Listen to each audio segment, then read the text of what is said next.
처음 사랑에 대한 5개의 주제를 나누고 있습니다.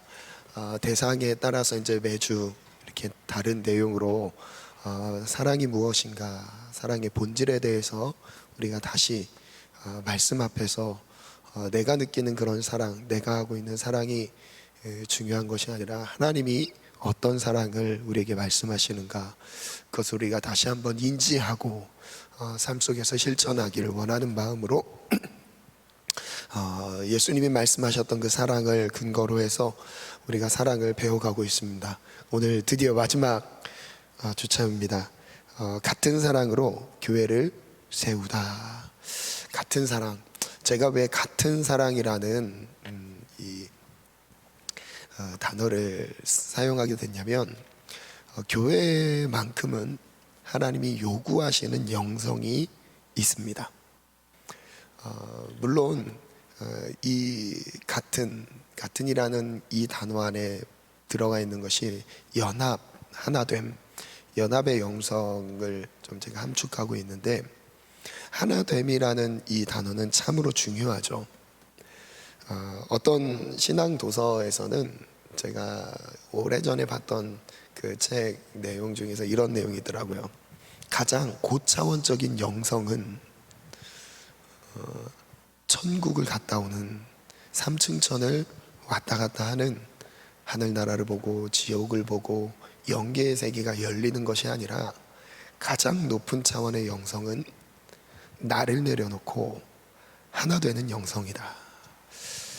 그런 메시지는 저는 아직도 기억에 남더라고요. 짧은 내용이었는데, 첫 번째 주제는 하나 되기를 싫어하는 지금의 세대.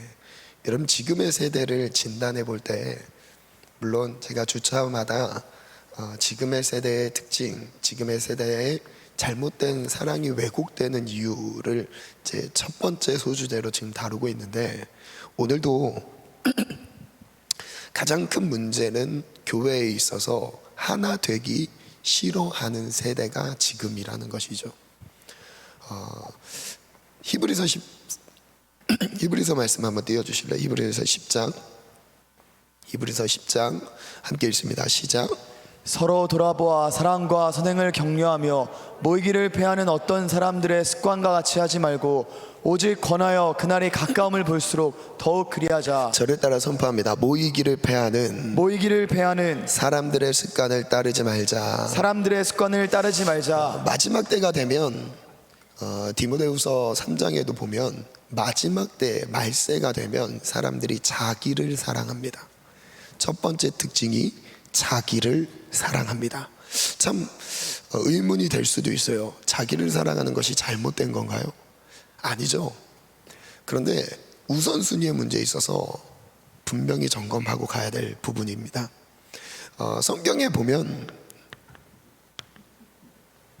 교회는 하나님이 세운 공동체입니다. 믿으십니까? 교회는 하나님이 세운 공동체인데, 이 교회를 가르쳐서 항상 따라다니는 표현이 있어요. 다들 아시겠죠? 몸입니다. 교회, 여러분, 에베소서에서도 교회에 대해서 설명을 하고 있고요. 그리고 고린도전서에서도 12장에서도 교회에 대해서 설명하고 있고요. 그리고 로마서 12장에서도 교회에 대해서 설명하고 있어요. 그런데 집중적으로 설명하는 거예요. 한 절, 2절 정도로 설명하는 게 아니라 한 방대한 분량으로 6, 5절, 10절의 분량으로, 많은 분량으로 교회가 어떤 곳인지 소개하는 그런 책을 보면 항상 모든 내용이 교회는 이 몸이라는 것을 강조하고 있습니다. 이 몸이라는 것을 강조하는데 이유가 있어요. 이것을 보통 이제 교회에서는, 제가 오늘 말씀 안에서는 공동체라는 단어를 사용합니다. 몸체자죠. 몸체자예요. 몸이라는 뜻이에요. 하나된 몸이라는 뜻입니다. 왜 교회를 한 몸이라고 표현을 할까요? 이유가 뭘 것 같아요? 교회가 한 몸인 이유. 지금 이 시대는 하나 되기를 너무 싫어하는 시대입니다. 즉 이것과 반대되는 반대되는 개념으로 따진다면 개인주의겠죠. 개인주의 신앙. 여러분, 개인주의 자체는 나쁜 게 아니에요. 개인주의 자체는 오해하시면 안 됩니다. 나쁜 것은 아니에요. 그런데 공동체보다 개인을 먼저 생각하는 순간 문제가 생깁니다. 신앙에 문제가 생겨요. 그런데 이것을 지금 이 시대 안에서는 개인주의가 너무 존중되다 보니까, 강조되다 보니까 공동체 안에서의 역할과 나만의 기능, 나의 은사에 대해서 간과합니다. 그래서 이 시대는 어떻게 보면 교회가 가장 크게 싸워야 될 문제는 개인주의 신앙인 것 같아요. 교회가 가장 크게 싸워야 될, 시대가 가면 갈수록 더더욱 그럴 것입니다. 그래서 제가 개인주의에 만취한 신앙의 10가지를 한번 정리를 해봤어요. 한번 띄워주세요. 네, 첫 번째 한번 읽어볼까요? 시작. 공동체보다 개인의 신앙을 더 중시한다. 공동체보다 개인 신앙을 더 중요하게 생각을 합니다. 여러분, 둘 다 중요해요. 개인 신앙이 중요하지 않다는 걸 말하는 게 아닙니다. 둘 다 중요해요. 그런데 더 중요하게 생각해요. 개인의 신앙, 개인의 기도 시간, 개인의 스케줄, 개인의 신앙생활 스타일, 이걸 너무 고집하죠. 두 번째, 시작. 개인의 신앙을 존중받으려는 권리에 대해 예민한 반응을 보인다. 여기에 침해를, 어느 정도 내가 여기서 손해를 보거나 침해를 당한다는 느낌이 딱 들면 되게 예민해집니다. 예민해지는 경우들이 많아요.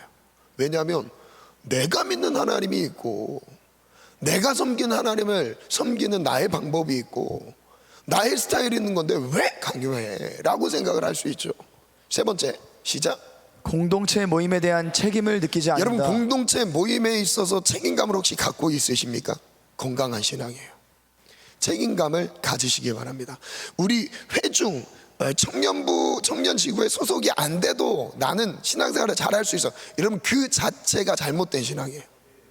왜냐하면 하나님 우리를 개개인의 예배자로만 부르신 게 아니라 교회 공동체로 부르신 거예요. 공동체로 부르셨다는 것은 몸이라는 것으로 표현했어요. 이 몸은 무엇이 모일 때 몸이 되죠? 각 여러 지체가 모였을 때 교회가 되는 거예요. 몸이 되는 거죠. 지체들이 모여있지 않으면 몸이 아니에요. 나 혼자의 신앙생활은 내가 하나님을 부르짖고 하나님을 찾는 것 같지만 어느 일정한 기간에 목적을 두고 하는 거는 괜찮습니다. 그런데 아예 신앙생활, 나의 스타일이 개인주의 신앙, 정말 문제예요. 띄워주시겠어요? 그 다음 한번 읽어볼까요? 네 번째, 시작. 공동체를 위한 중보기도의 중요성을 느끼지 못한다. 여러분, 공동체를 위해 중보기도해야 된다는 중요성을 혹시 느끼고 있으십니까? 앞에선 사역자를 위해 중보기도해야 된다는 중요성을 느끼고 계세요? 앞서 헌신하고 있는 리더들을 위해 중보기도해야 된다는 이 중요성을 여러분 느끼고 있습니까? 그 다음 다섯 번째, 시작. 공동체에서 자신의 역할과 기능이 있다는 것을 인식하지 저를 못한다. 띄워주시겠어요? 이 공동체 안에 여러분, 여기서 단 한 명도 나는 기능이 없어, 나는 역할이 없어 라고 생각할 사람은 없어요. 왜냐하면 눈썹도 있어요. 몸에 눈썹. 우리 몸에 귀도 있습니다. 우리의 지체를 설명할, 우리의 각 지체들이 다 모여져서 한 몸이 되는 것이지, 필요 없고 필요 있는 지체가 따로 있는 것이 아니에요. 우리 모두가 다 모여야만 한 몸이 되는 거죠. 그 다음 한번 또 띄워주시겠어요? 여섯 번째, 시작. 공동체의 영적 토양을 이해하지 못하고 자신의 신앙 습관을 고집한다. 여러분, 우리 교회의 영적인 토양을 먼저 이해하시기를 바랍니다. 내가 갖고 있는, 내가 경험한 하나님 맞을 수도 있어요. 그런데 가장 먼저는 우리 교회 공동체의 영적인 분위기를 이해해야 돼요. 그 다음 일곱 번째, 시작. 희생과 헌신에 대한 주제가 어색하게 다가온다. 희생과 헌신에 대한 주제. 왜냐하면 교회 공동체 안에서는 요구하거든요. 희생과 헌신을.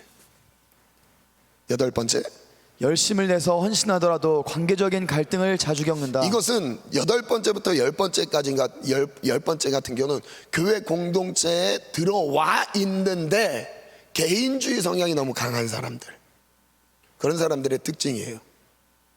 8번째는 열심을 가지고 헌신을 하는데 관계적인 갈등이 많아요. 이유가 뭘까요? 내 중심으로 사역을 감당하고 있는 거예요. 9번째 시작. 서로 돌아보는 일에 인색하다. 10번째, 서로 축복하고 격려하는 것에 어려움을 느낀다. 서로 축복하고 격려하는 것에 어려움을 느낀다. 저는 오늘 도입 부분에서 제가 이 부분을 다룬 이유가 있습니다. 교회를 설명하기 위해 개인주의 신앙에 대해서 벗어나지 못하면 교회를 이해할 수 없고, 그리고 교회 안에서의 신앙생활을 건강하게 잡을 수가 없어요. 그래서 먼저 내가 갖고 있는 개인주의 신앙은 어느 정도는 필요하지만 공동체보다 앞서면 안 된다는 거예요. 왜냐하면 하나님이 우리를 한 사람 한 사람 부르신 건 맞지만 그 한 사람이 모여서 교회 공동체를 이루게 하신 것 때문에 그렇습니다. 여러분, 공동체라는 것이 한번 또 생각을 해보면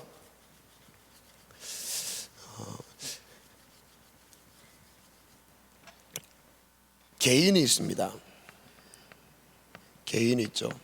그리고 이 개인이 모인 교회가 있습니다. 이 교회가 모인 나라와 민족이 있어요. 국가가 있습니다. 사단의 공격이 오는데 사단의 공격이 오는 내용이 완전 다릅니다. 자, 개인적으로 오는 부딪히는 영적인 공격은 대부분 정욕과 관련되어 있습니다. 정욕적인 거. 왜냐하면 이제 우리 몸을 갖고 있기 때문에 이 몸을 가지고 사단이 공격을 해오는 거죠. 유혹하고 시험을 하는 거죠. 그런데 이 교회 공동체로 이 개인들이 하나로 모여졌을 때, 교회 공동체로 들어갔을 때 사단의 공격은 좀 달라져요. 어떤 공격이 나올까요? 바로 분열입니다. 분열이에요. 분열. 사단의 가장 제1목적은 분열시키는 것이 교회 공동체를 깨트리는 거죠. 그런 다음에 이 교회 공동체가 모여있는 이 나라가 당하고 있는 영적인 공격은 완전 또 달라요. 이건 에베소 6장 10절 이후에 설명하고 있는 통치자들과 권세들과 이 세상 어둠의 주관자들과 하늘에 있는 악의 영들과의 영적 전투다. 영적 전투라는 말, 에베소 6장에서 다루는 영적 전투는 정욕이나 이 교회의 분열을 다루는 게 아니라 더 큰 차원에서의 가치관을 다루고 있는 겁니다. 세계관을 다루고 있어요. 여기서는 대부분 부딪히는 게 무신론이에요. 하나님 존재 자체를 거절하는 거죠. 근데 참 신기하게 이 내용들이 연결되어 있어요. 이 정욕에 빠지면요, 정욕에 빠지는 순간 정욕에 빠진 것들이 부딪히기 시작하면 뭐가 되냐면 교회에 분열이 생깁니다. 교회에 금이 가기 시작해요. 그리고 금간 균열이 난 틈으로 사단의 역사가 일어나요. 깨어지는 거죠. 그리고 이 교회들이 분열되잖아요. 그러면 복음의 힘을 잃어버려요. 하나님의 살아계심을 증거할 수가 없어요. 드러낼 수가 없어요. 그래서 부딪히는 게 하나님이 없다는 것과 부딪히게 되는 거예요. 여러분, 그만큼 교회가 갖고 있는 이 분열과 반대로 생각을 하면 연합되는 거예요. 하나 되는 것, 한 교회가 한 몸이 되어서 세상 가운데 존재하는 것이 얼만큼 중요하냐면요, 이 세대의 영적인 흐름을 주도할 수 있는 키가 교회에게 있어요. 아멘. 그래서 이 교회라는 단어는 항상 연합, 하나됨을 같이 가고 있는데, 오늘 이제 이 두 가지를 한번 살펴볼 거예요.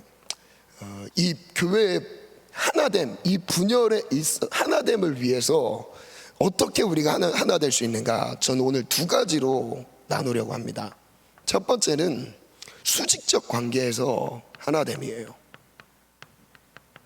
이 수직적 관계는 하나님이 기름 부어 세운 하나님의 사람, 주의 종과의 관계 안에서의 연합이에요. 이것을 여기서 요구하는 것은 바로 순종입니다. 순종을 통해서 하나님이 어떻게 교회를 하나 되게 하시는지 말씀드리고, 그리고 또한 수평적 관계 안에서 하나님이 요구하시는 성도들과의 관계 안에서의 사랑은 바로 무엇일까? 바로 존중하는 거예요. 서로 존중하는 거예요. 각 지체가 지체됨을, 그 사람의 기능을, 그 사람의 역할을 존중해 주는 겁니다. 그래서 두 번째 주제 한번 띄워주시겠어요? 두 번째 주제. 네, 한번 소제목 읽어볼까요? 시작. 순종 하늘로 이어지는 사랑. 제가 이 제목을 이거 이렇게 딱 하늘로 이어지는 사랑이라 딱 적고 감탄을 했습니다. 와, 어떻게 이런 표현이 나왔을까? 죄송합니다. 저만 그런 것 같은데. 하늘로 이어지는 사랑. 감사합니다. 박수 감사합니다. 우리 세 가족이 박수를 쳐주셨네. 네. 네. 칠라면 치시고요. 네. 안 쳐도 됩니다. 죄송합니다. 네. 여러분, 순종이 왜 하늘로 이어지는 사랑인지 아십니까? 오늘 말씀 가운데 볼까요? 민수기 27장 한번 띄워주시겠어요? 18절부터 20절 말씀을 보니까 여호와께서 모세에게 이르시되 눈의 아들 여호수아는 그 안에 영이 머무는 자다. 정말 중요한 표현이에요. 모세, 그의 후계자 여호수아는 그 안에 뭐가 머무는 자라고 해요? 영이 머무는 자래요. 다른 사람과 좀 차이가 있다면 이 여호수아만큼은 그 안에 특별한 게 있었어요. 그 특별한 게 하나님의 영이 그 안에 거하고 있었던 사람이었어요. 그래서 너는 데려다가 그에게 안수해라. 모세, 너의 뒤를 이어갈 수 있도록 너의 모든 영적인 권위를 그에게 넘겨주어라, 이런 뜻이죠. 19절 한번 읽어볼까요? 시작. 그를 제사장 엘르아살과 온 회중 앞에 세우고 그들의 목전에서 그에게 위탁하여 20절. 존귀를 그에게 돌려 이스라엘 자손의 온 회중을 그에게 복종하게 하라. 자, 여기 일단은 맞추고 기억하셔야 돼요. 여호수아 안에는 하나님의 영이 머무는 자였기 때문에 기름 부음을 받고 하나님의 후계자로, 모세 후계자로 세움을 받았어요. 신명기 34장 9절에 보니까 한번 읽어볼까요? 시작. 모세가 눈의 아들 여호수아에게 안수하였으므로 그에게 지혜의 영이 충만하니. 멈출게요. 그에게 지혜의 영이 충만하니, 이 충만하니라는 이 동사를 보니까 히브리어로 말레라고 발음합니다. 말레, 기억하고 계셔야 됩니다. 말레? 이게 충만하다라는 뜻이에요. 지혜의 영이 충만해졌어요. 안수를 받으니까 지혜의 영이 충만해졌습니다. 이스라엘 자손이 여호와께서 모세에게 명령하신 대로 여호수아의 말을 순종하더라. 순종하는 일이 나타났어요. 이게 여호수아에게 일어났던 일이고, 두 번째 사람을 소개합니다. 민수기 14장 24절에 보니까 갈렙을 말씀하셨어요. 함께 읽어볼까요? 시작. 그러나 내 종 갈렙은 그 마음이 그들과 달라서 나를 온전히 따랐은즉 그가 갔던 땅으로 내가 그를 인도하여 드리니니 그의 자손이 그 땅을 차지하리라. 이 12명의 정탐꾼 중에 가장 먼저 소개했던 게 여호수아입니다. 여호수아도 특별한 은혜가 있었는데 그게 말레였어요. 하나님의 영이 충만했던 그 말레. 그리고 두 번째 사람 갈렙이죠. 이 갈렙에도 무엇이 있었냐면, 말씀 띄워주세요. 이 갈렙에게도 14장 24절 나를 온전히 따랐다, 똑같은 동사를 썼어요. 그 전에 여호수아에게 말씀하셨던 지혜의 영이 충만했다라는 그 말레라는 동사가 갈렙에게도 똑같이 쓰였는데, 여기서는 온전히 그를 따랐다. 누구를 따랐다는 거예요? 모세를 따랐는데, 모세를 따랐다는 것보다 모세를 통해 전해지는 하나님의 명령에 온전히 따랐던 거예요. 여러분, 지금 제가 전하는 하나님의 말씀은 저의 소리로 들으시면 안 되고, 하나님이 저의 입을 통해서 여러분들에게 나에게 말씀하고 계신다라고 들으셔야 되는 거예요. 아멘. 아멘. 저는 아무런 권위가 저에게는 없어요. 그러나 하나님이 저를 세우셨고 하나님이 저를 통해서 나에게 여러분 한 명 한 명에게 말씀하시는 거예요. 아멘. 그러면은 지금 이 음성을 한편의 설교를 듣는 게 아니라 오늘 나에게 들려주시는 이번 한 주 동안 내가 살아가야 될 하나님의 음성이 지금 누구를 통해 전해지는 거예요? 저를 통해 전해지는 거예요. 아멘. 아멘. 자, 온전히 따랐다고 말하죠. 그리고 보니까 그가 갔던 땅으로 내가 그를 인도하여 드리니 그의 자손이 그 땅을 차지하리라. 누가 차지한대요? 갈렙이 차지한대요. 온전히 따랐던 갈렙, 충만했던 갈렙, 여호수아가 차지한대요. 그리고 신명기 1장 36절도 읽어볼까요? 시작. 오직 여분네의 아들 갈렙은 온전히 여호와께 순종하였은즉 그는 그것을 볼 것이요 그가 밟은 땅을 내가 그와 그의 자손에게 주리라. 갈렙에 대한 마지막 정리하는 이 내용, 신명기 1장은 이제 약속의 땅에서 어떻게 살아야 되는가, 그거에 대한 율법, 새로운 율법이죠. 가르침이에요. 그 내용이 나오는 초반부에 뭐라고 말씀하시냐, 여분네의 아들 갈렙은 온전히 여호와께 순종하였은즉 말래. 이전에 여호수아를 나타냈었던 이 말레라는 동사가 우리나라 말로 어떻게 번역됐죠? 충만하니, 지혜의 영으로 충만한 상태, 즉 하나님이 맡기신 일을 그대로 감당할 수 있는 상태를 말하는 거죠. 여러분, 성령이 충만하다는 뜻은 무엇이냐면 종교적인 카타르시스를 느끼는 게 아니에요. 무엇이냐면 하나님이 내게 말씀하신 대로 움직이는 게 성령 충만인 거예요. 여러분, 성령 충만이라는 것은 뜨겁게 기도하는 게 아니에요. 성령 충만이라는 것은 모든 걸 헌신하는 게 아닙니다. 성령 충만이라는 것은 어쩌면 그 헌신도 나의 의가 될 수가 있어요. 내가 주체가 돼서 내가 하고 싶은 대로 내가 하는 헌신이 될 수도 있습니다. 성경에서 하나님이 말씀하시는 성령의 충만은 무엇이냐면 하나님이 말씀하신 대로 되는 거예요. 아멘. 하나님이 명령하신 대로 우리의 삶을 살아가는 거예요. 아멘. 하나님의 뜻이 나의 삶 속에 이루어지는 거예요. 하나님의 나라가 나의 삶을 통해 이루어지는 거예요. 아멘. 이것이 바로 성령 충만이라는 거죠. 아멘. 지혜의 영이 충만했다. 하나님이 여호수아에게 지혜의 영이 충만했다. 그 다음에 나오는 내용이 무엇이냐면 여호와께서 명령하신 대로 행하였더라요. 지혜는 항상 하나님의 명령의 순종과 직결되어 있습니다. 이 부분만이 아니라 출애굽기 마지막 부분에는 36장 이후에 나오는, 여러분 가만히 보세요. 36장 이후에 나오는 성막을 짓는데 하나님이 부살레가 오홀리압을 부르셨어요. 그리고 그들에게 하나님의 지혜의 영을 부어주십니다. 그리고 지혜가 이루어지는 내용을 이렇게 설명해요. 여호와께서 모세에게 명령하신 대로 되었더라. 여호와께서 모세에게 명령하신 대로 그대로 되었더라. 여호와께서 모세에게 성막을 어떻게 지으라고 말씀하신 그대로 행하였더라. 여러분, 지혜는 무엇이냐면 똑똑한 게 아닙니다. 하나님이 말씀하신 대로 이루어지는 거예요. 아멘. 이것이 지혜예요. 아멘. 여러분, 진정한 순종과 지혜는 같이 가게 돼 있어요. 아멘. 그래서 여호수아를 설명할 때 지혜의 영이 충만했다는 단어와 갈렙을 설명할 때 여호와의 말씀에 온전히 반응하고 순종하며 따랐다라는 이 내용이 같은 단어로 써 있다는 것입니다. 그래서 원어를 한번 볼게요. 말레, 첫 번째 뜻은 충만하다, 넘치다죠. 두 번째는 임명하다, 택하다라는 뜻과 같이 쓰입니다. 여러분, 하나님께 말레 당하시기를 축복합니다. 말레, 똑같은 이중적인 충만할지어다예요. 아멘. 말레할지어다. 아멘. 말레 좀 발음이 좀 애매하긴 하지만 옆 사람 한번 축복합시다.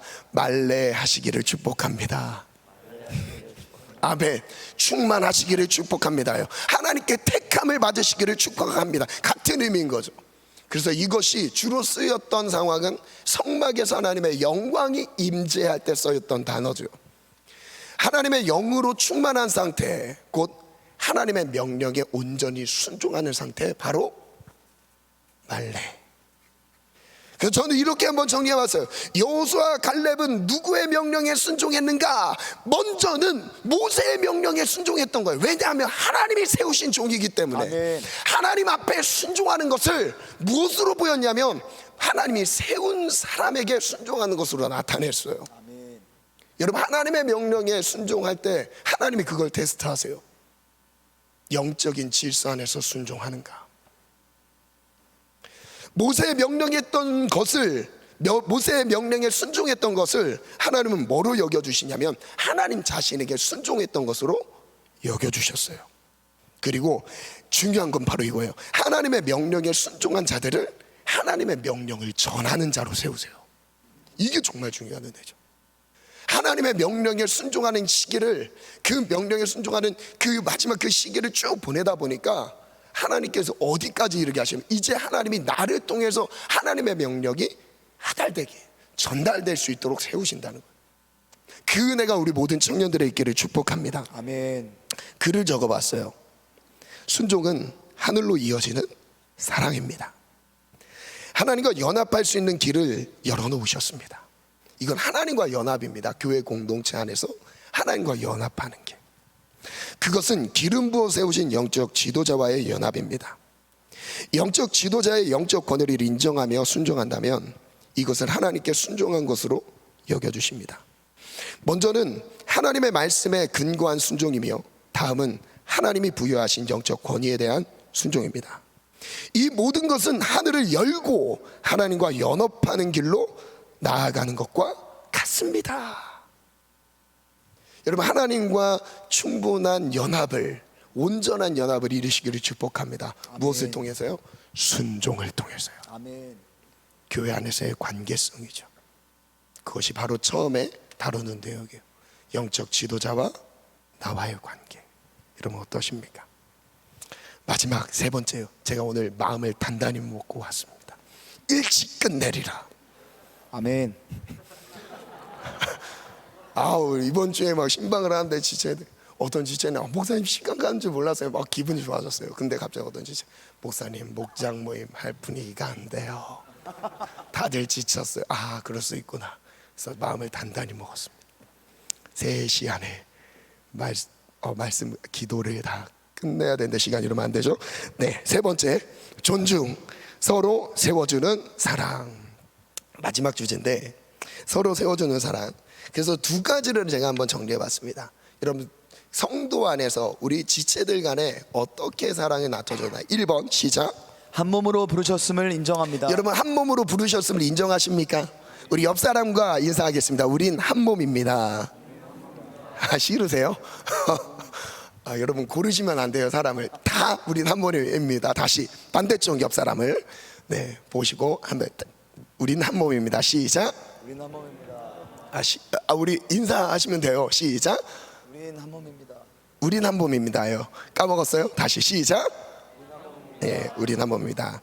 한 몸으로 하나님이 우리를 부르셨다는 것을 인정해야 되고, 두 번째는 겸손한 마음으로 서로 사랑하는 건데, 앞에 왜 겸손이라는 단어를 붙였냐면 서로 사랑하는 건데 이 사랑이 나 중심의 사랑이 아니라 상대 중심의 사랑인 거예요.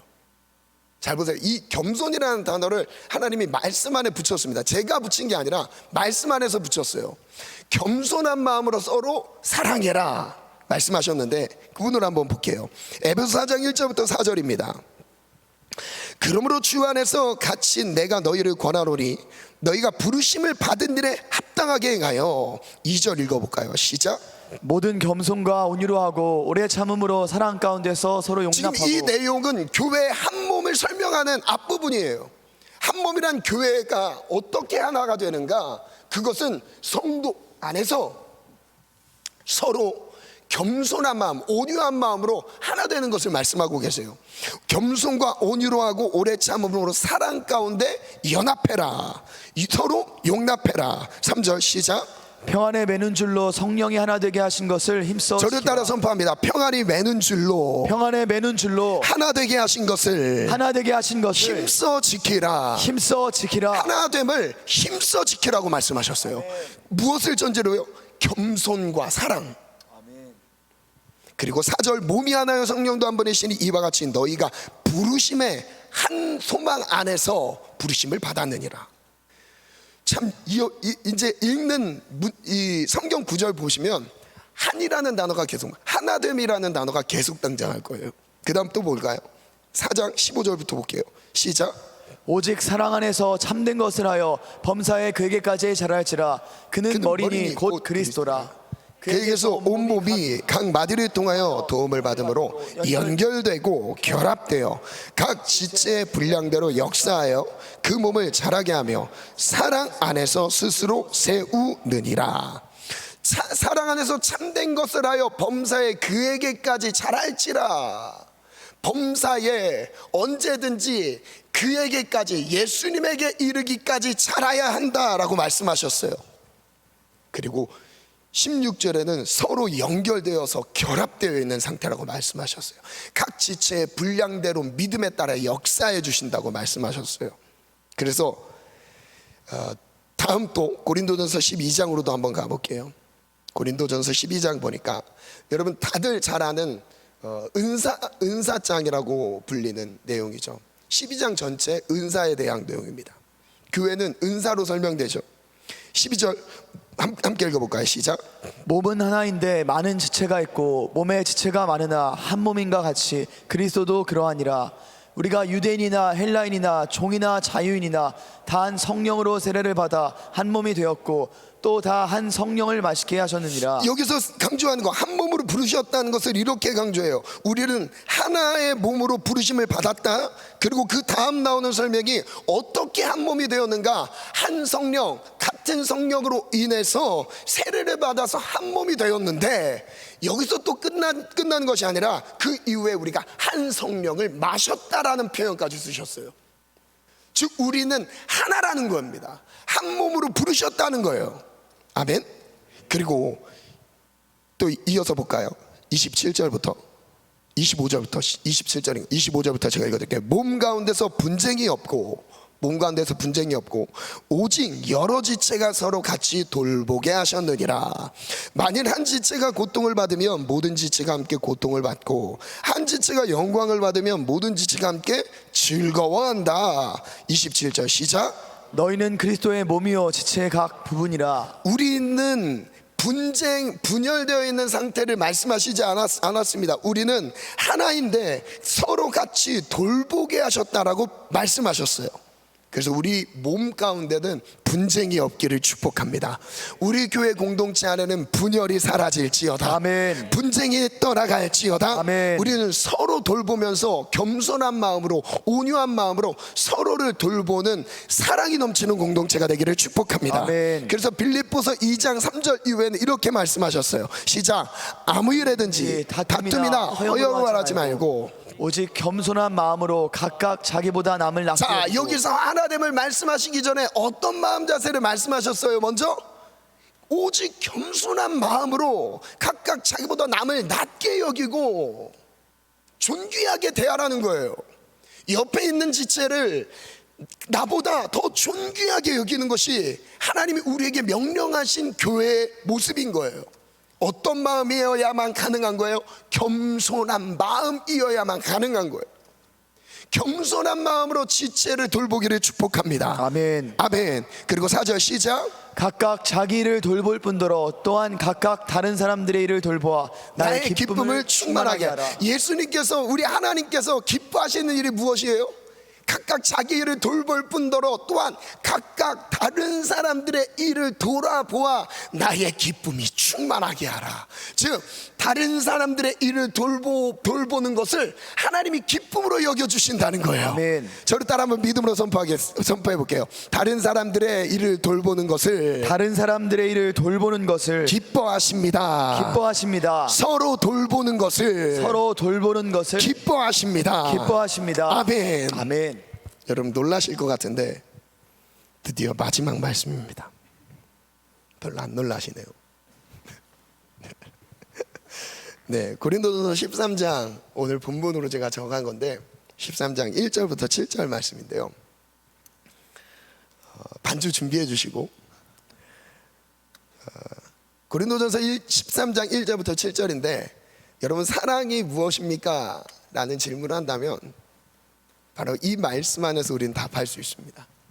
근데 이 말씀을 그대로 우리가 실천해야 되는 여러 장소가 있겠지만 하나님이 한 몸으로 부르신 이 교회 공동체 안에 말씀하고 계시는 게 지금 문맥상 맞아요. 왜냐하면 고린도전서 12장은 은사에 대해서, 교회 은사에 대해 설명하셨어요. 은사는 무엇이다 쭉 설명하시고, 그리고 그 한 몸의 기능으로 쭉 설명하셨습니다. 그리고 마지막에 31절인가 거기에 보면, 12장 31절인가 보면, 21절인가 31절인가 거기에 보면 마지막으로 더욱 큰 은사를 사모해라.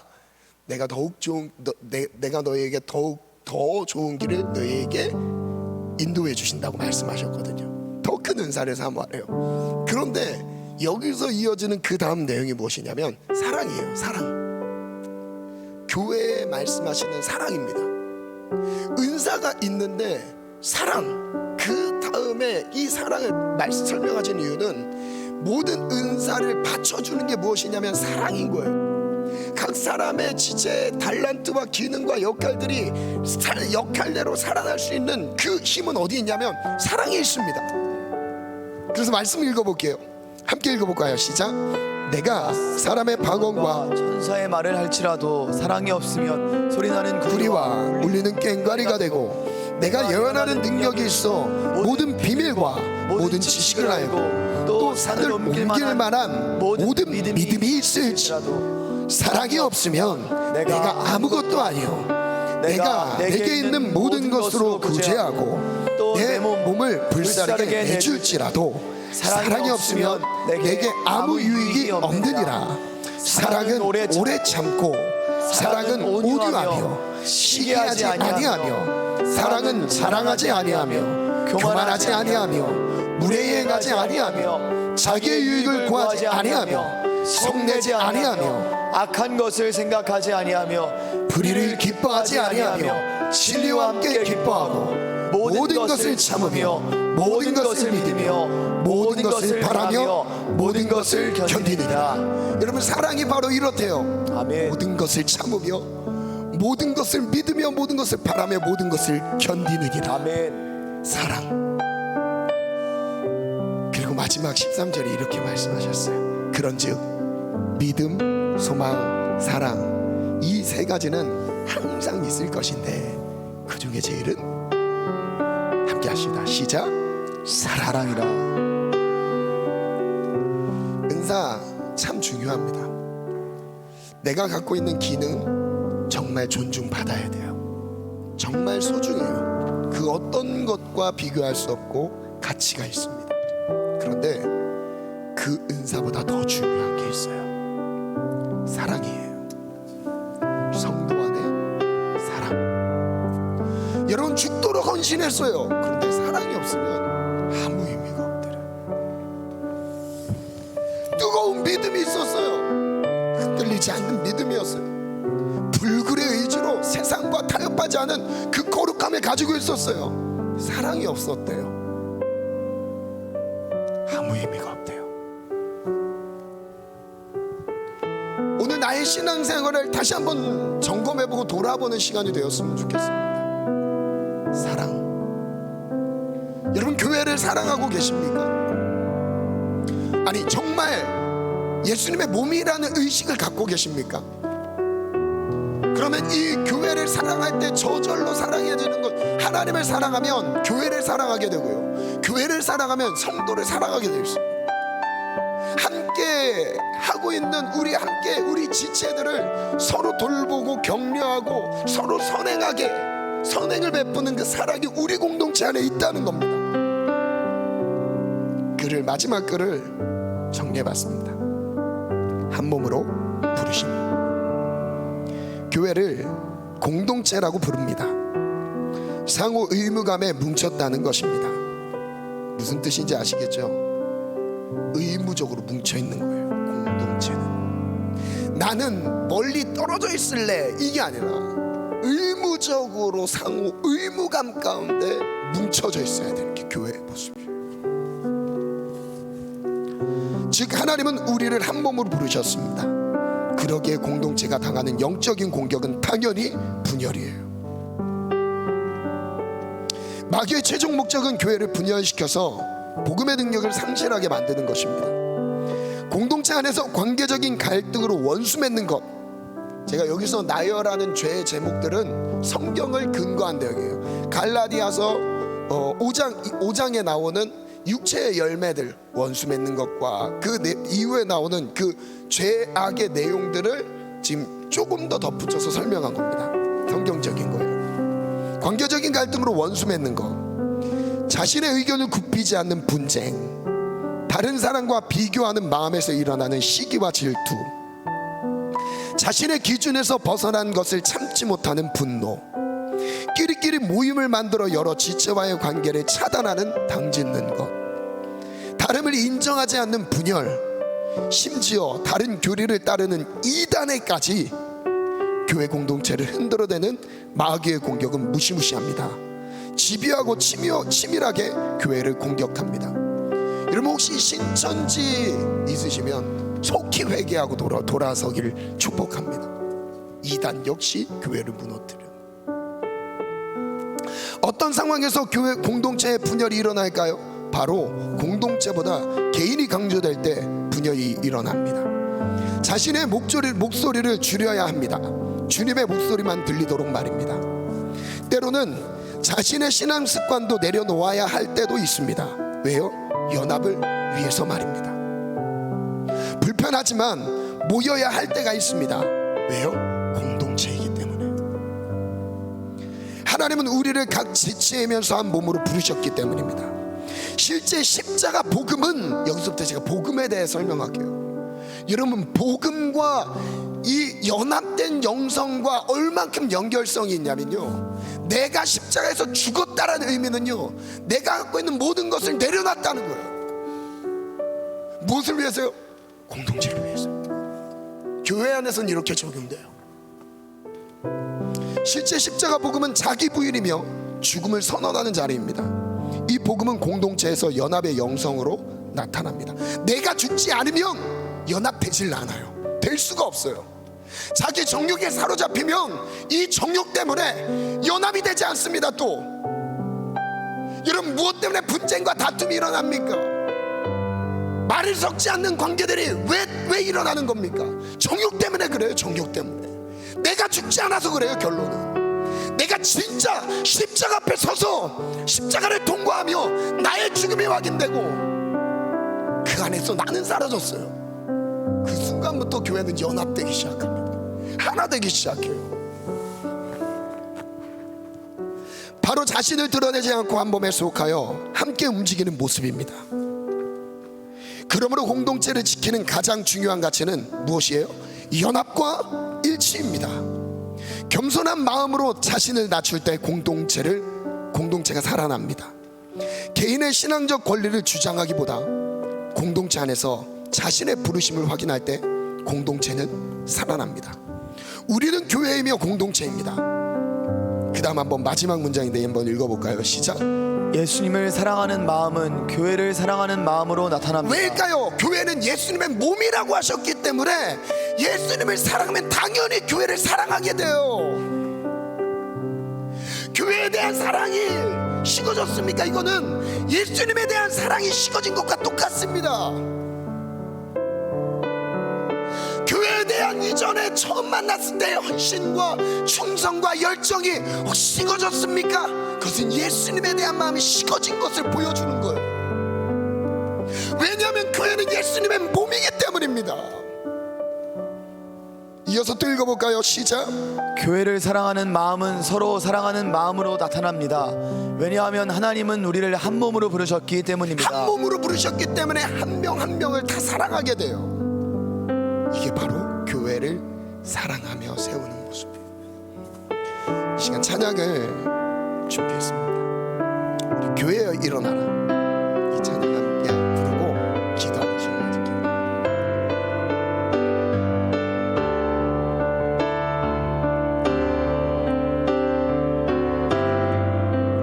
교회여 일어나라, 교회여 일어나라,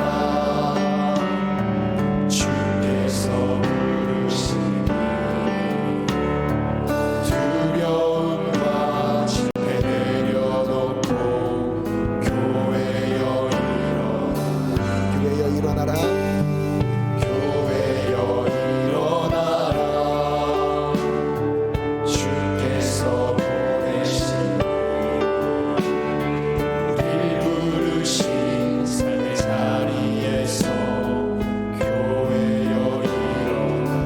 다시 한번 고백해볼게요.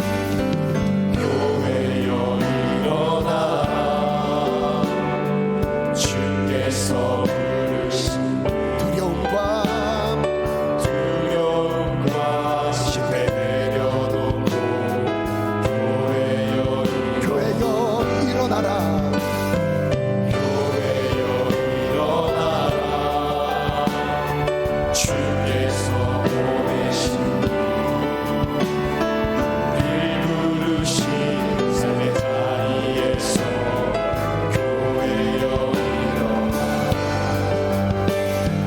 세상의 빛을 밝힌 하나님의 편지를 나타내는 주의 교회 통해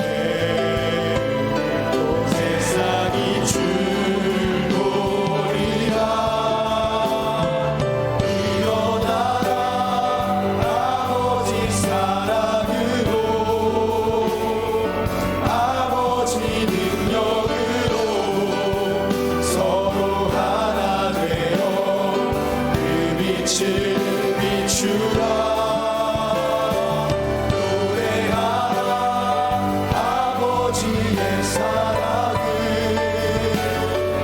아버지의 크심을 이 삶의 노래로 주님을 나타내라.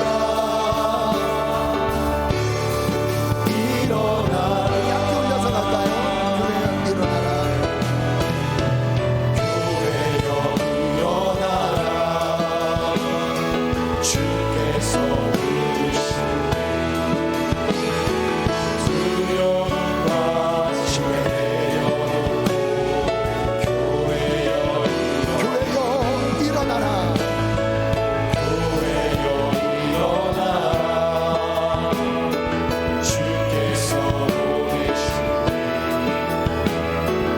일 부르신 삶의 자리에서 교회여 우리 세상의 빛 세상의 빛을 밝히는 하나님의 편지 주를 나타내는 주의 교회 통해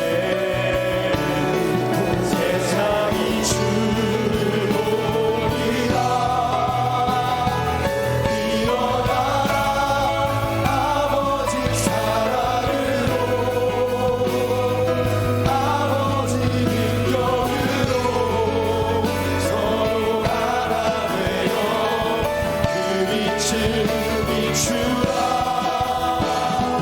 노래하라 아버지의 사랑을 아버지의 크심을 이 삶의 노래로 주님을 나타내라. 일어나라 아버지 사랑으로 아버지 능력으로 서로 하나 되어 그 빛을 비추라. 노래하라 아버지의 사랑을 아버지의 크심을 이 삶의 노래로 주님을 나타내라.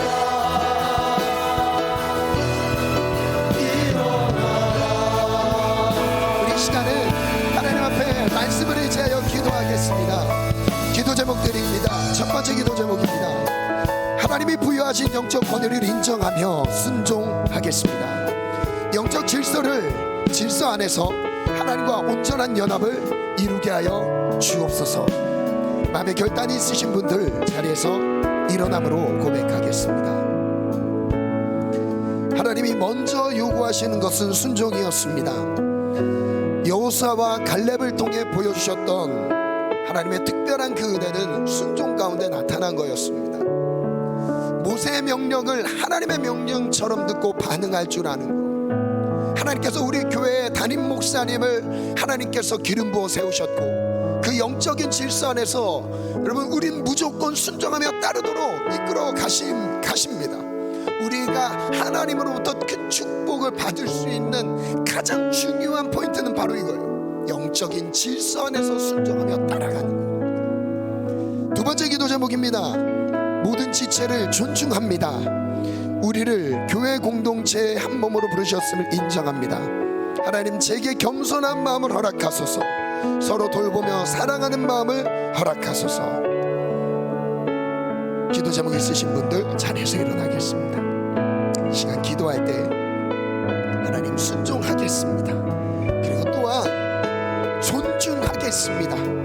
그 지체가 어떤 모습이든 어떤 모양이든 어떤 신앙의 배경을 갖고 있든 그리고 어떤 스타일의 삶을 살아가든 어떤 직업을 갖고 있고 그리고 또한 어떤 전공을 갖고 있든 그거 전혀 상관없이 하나님, 내가 존중하며 인정합니다. 그리고 사랑합니다. 우리 다 같이 주님 세 번 잡고 합심해서 기도합니다. 주여, 주여, 주여.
목장 안에서 우리 중보 기도라는 시간을 가져볼게요.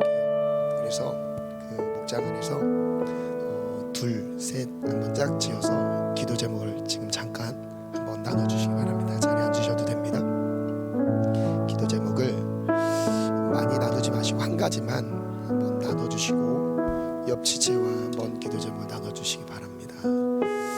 이제 혹시 멀리 떨어져서 이제 혼자 있는 지체가 있으시면 좀 가까이 가서 기도 제목을 나눠주세요. 3명이 같이 하면 더 좋을 것 같고 2명이 하셔도 됩니다. 네. 기도 제목 한 가지 나눠주시고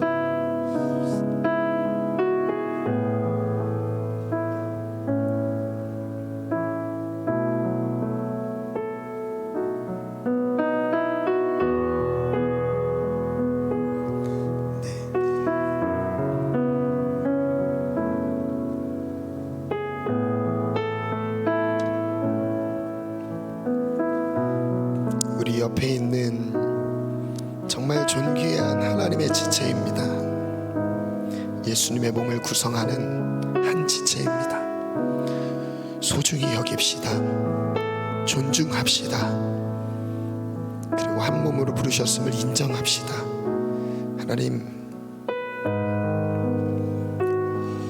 서로 중보하는 이 시간을 통해서 우리의 하나됨이 하나님께서 묶어주시는 더 견고한 연합이 되기를 원합니다.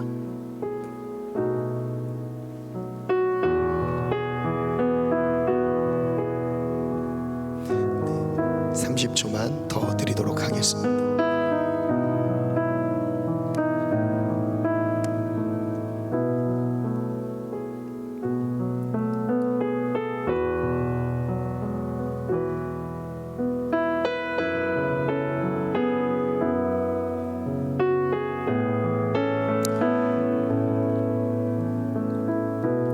이제 기도하겠습니다. 모든 지체를 존중하는 마음, 한 지체를 예수님의 몸으로 주님이 부르셨습니다.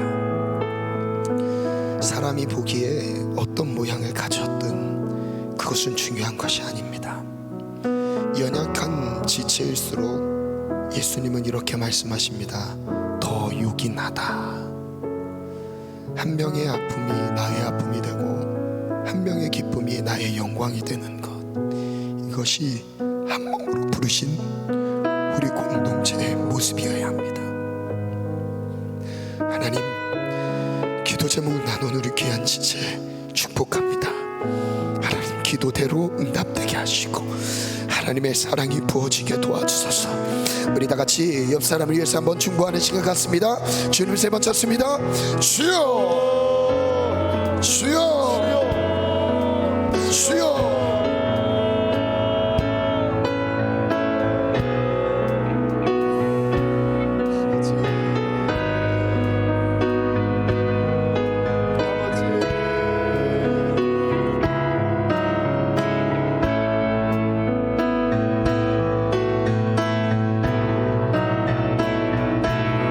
고통 중에 있는 한 영혼에게는 큰 힘이 될 것입니다.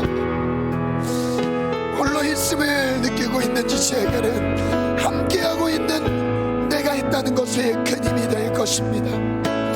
하나님 우리의 기도를 통해 고통 중에 있는 한 영혼이 살아날 수 있도록 도와주소서. 새 힘을 얻을 수 있도록 은혜를 주옵소서. 아버지, 도우소서. 아버지,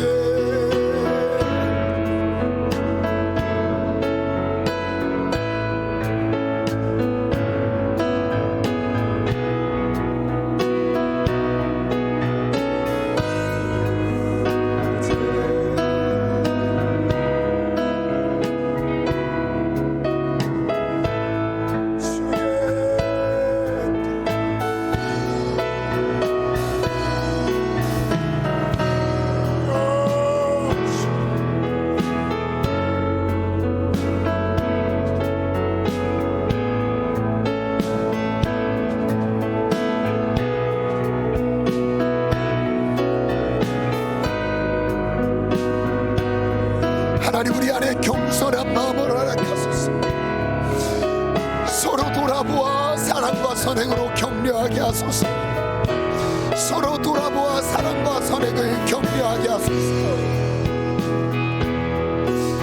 아무 일이든지 다툼이나 어영으로 하지 말고 오직 겸손한 마음으로 각각 자기보다 남을 낮게 여기고 각각 자기 일을 돌볼 뿐더러 또한 각각 다른 사람들의 일을 돌보 나의 기쁨을 충만하게 하라.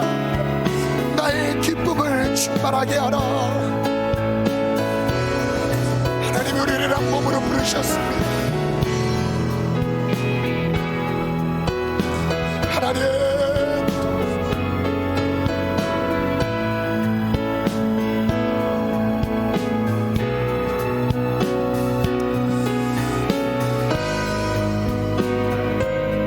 예수님의 이름으로 기도합니다. 아멘. 우리 걸어가는 이 길이 찬양할까요? 다 자리에서 일어나서 한번 손잡고 갈까요? 걸어가는 이 길이 결코 좁은 길은 아니야.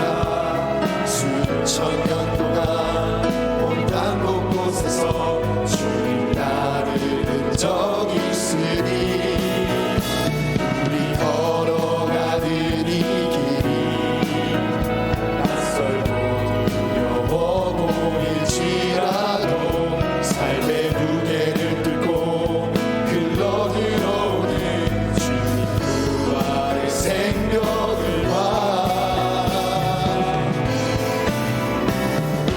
함께 손잡고 가세. 조금 느리고 어려울지라도 주님 부르신 그 감격 붙잡고 손잡고 함께 가세. 함께 손잡고 가세. 때론 떨리고 힘겨울지라도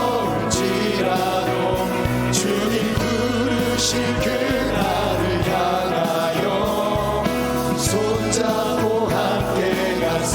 우리 다시 한번 고백합시다. 이 길이 결코 저음받는 길은 아니야.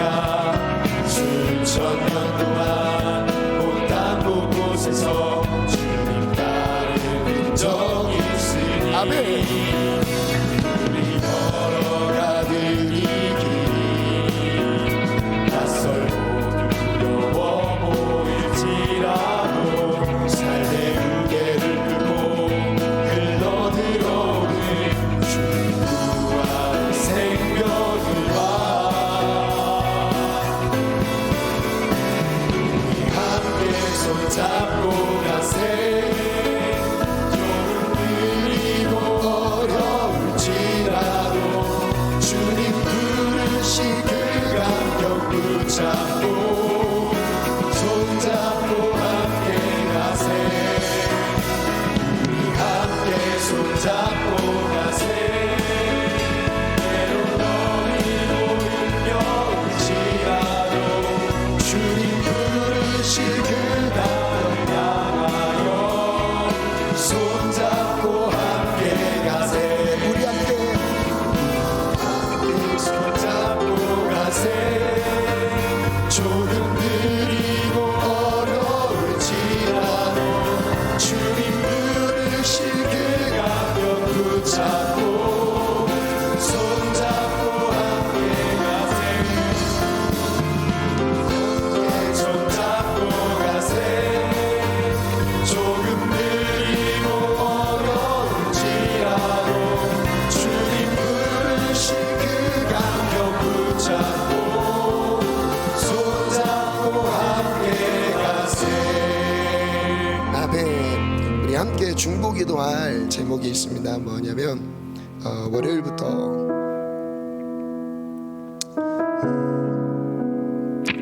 목요일까지 우리 120 지체들 수련회를 하는데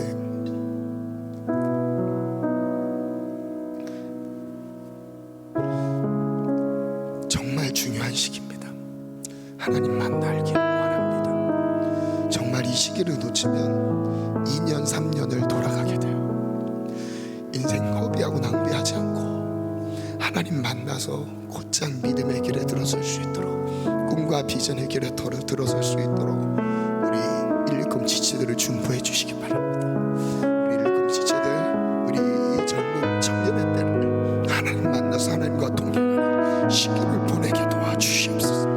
특별히 담임 목사님께서 저녁 집회 말씀을 전하신다고 이 오래전부터 이제 스케줄을 잡아놓고 많은 사역 일정 중에서 잡은 기간입니다. 그래서 이틀 담임 목사님께서 저녁 집회 말씀을 전하시는데, 말씀 전하시는 목사님에게서도 성령의 충만을, 목사님이 만난 하나님 우리 모두가 경험하게 도와주소서. 아멘, 아멘, 우리 지체들이 하나님을 만나게 도와주옵소서. 아멘. 그리고 수요일날 우리 터키팀 성지순례 출국합니다. 우리 만전으로 지켜주시고 성경을 보는 눈을 열어주시고 아멘. 모든 일정 중에 성령님 함께하여 주시옵소서.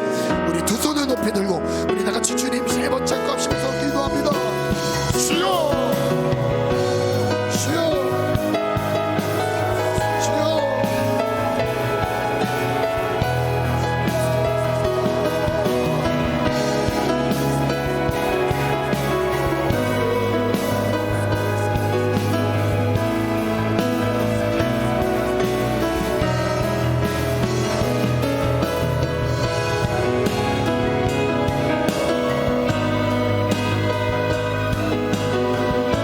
하나님을 만나는 성전의 때가 되게 하여 주옵소서. 하나님이 젊음의 시기를 하나님을 만나 믿음의 길, 비전의 길을 들어서는 주여,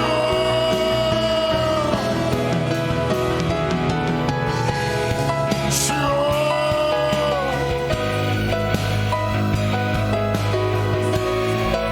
하나님 말씀을 전하신 우리 담임 목사님, 하나님을 만나주셨던 역사가 첫 번째, 그의 간증들이 우리 모든 청년들에게 그대로 들려지게 도와주시옵소서.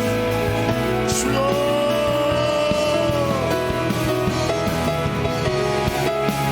하나님.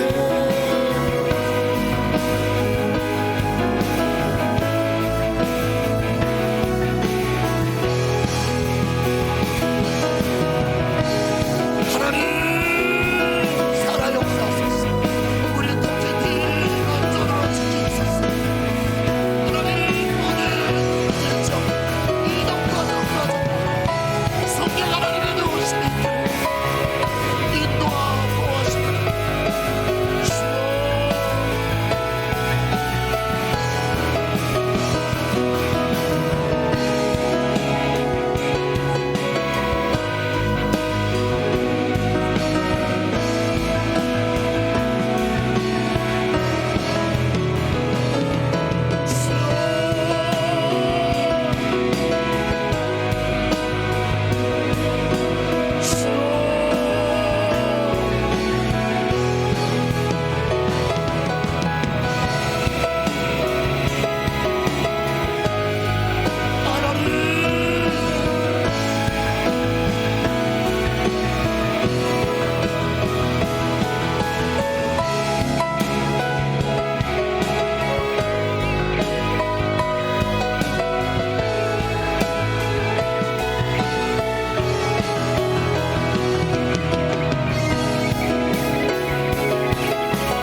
하나님 감사합니다. 어떻게 교회를 사랑해야 하는지 들려주셔서 감사하고, 개인주의가 익숙하고 너무나 강조되며 존중받아야 되는 이 시대 속에서 공동체 의식과 신앙이 사라져가고 있습니다. 주님의 몸된 교회가 균열이 생기고 아파하고 있습니다. 하나님, 우리 교회가 교회를 사랑하게 도와주세요. 우리가 예수님을 사랑하듯 교회를 사랑하고 서로를 돌볼 수 있는 하나님 아버지의 마음을 아까옵소서. 겸손한 마음으로 순종하게 하시고 겸손한 마음으로 존중하게 하옵소서. 하나님, 순종과 존중이 우리 공동체 안에 가득하기를 원합니다.